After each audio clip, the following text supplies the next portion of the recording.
Okay, let's look at the Bellwork together for number one. And actually, for number 1 through 4, it says we're going to simplify each expression. And to do so, I would need to remember the rule of I. Anytime you see a negative number, anytime you see a negative number in your radical, you always want to remove this and then make it an I. So that means essentially what I have is the square root of a positive 16 times I. Well, we know that the square root of 16 is 4. So then I have 4I for my answer. And that's it. For these problems, what you want to do is count your negative signs. 1, 2, 3. 3 negative signs means you have I to the third power. Listen to me. I to the third power. Then you want to multiply the numbers that are remaining. 5 times 12 times 3. And that's going to give me the square root of 180. From here, I'm going to simplify I to the third power. I to the third power, if you remember from the chart, is negative I. This was in your notes. And then the 180, this is going to split to become the square root of 36 times the square root of 5. You simplify the square root of 36, that becomes 6. But whatever's outside, you have to multiply it times this. And then whatever's in the radical, you want to leave it in the radical. So your final answer becomes negative 6I times the square root of 5.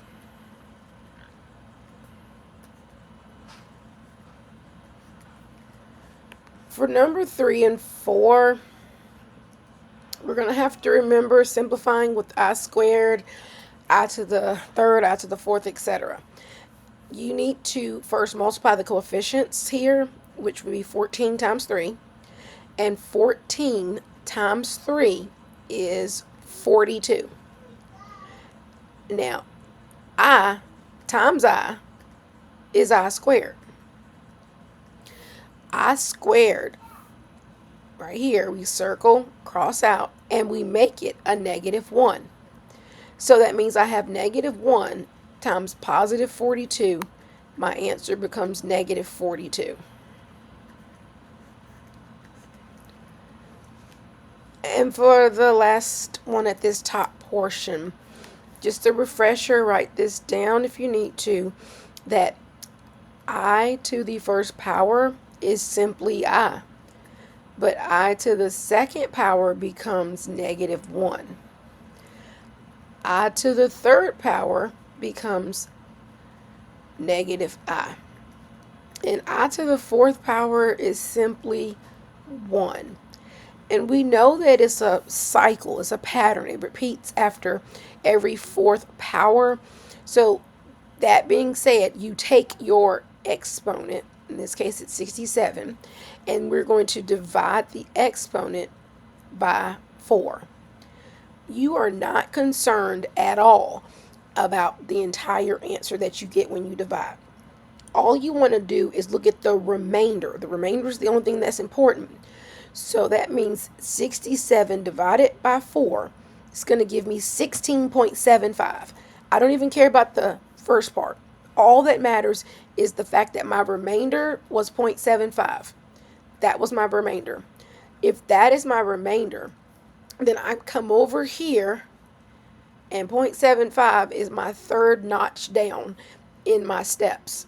Because if you think about it, the first step would be 0.25, 0.50, 0.75, and then the last one would be no remainder at all.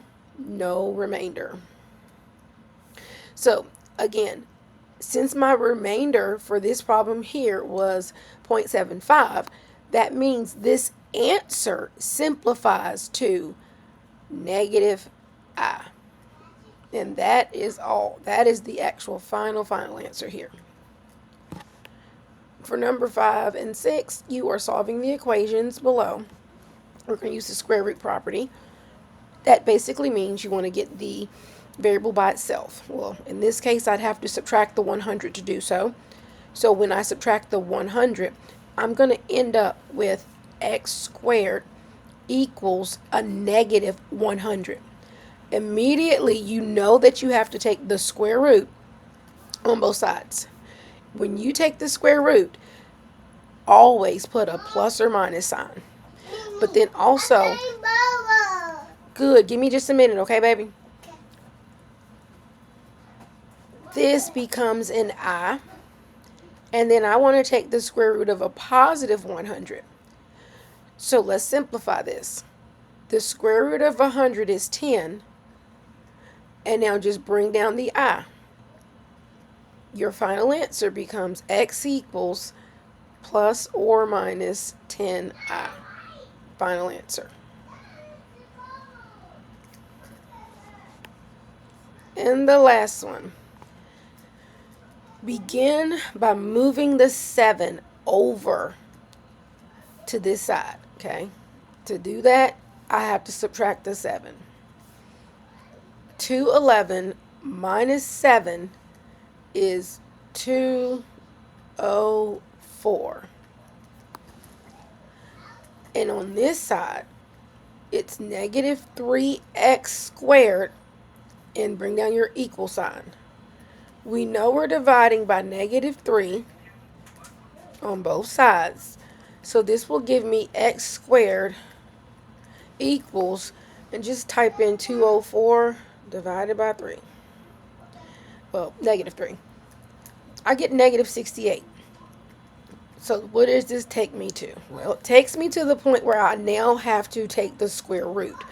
Taking the square root on both sides means that I can cross out this, and then when I take the square root here, I have to write plus or minus.